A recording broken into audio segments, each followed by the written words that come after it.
collab ni na pambansang Ginoo David Licauco at kapuso Opa Kim Jisoo. Umani ng libu-libong views.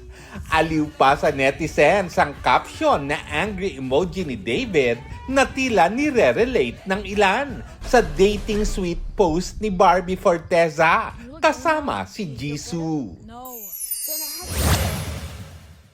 P-Pop Kings SB19 inanunsyo na ang details ng kanilang simula at wakas world tour.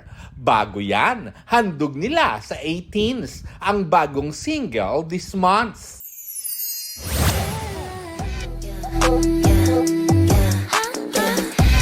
K-League Overload ang first glimpse kay EXO member Kai na nakatapos na ng mandatory military service sa South Korea.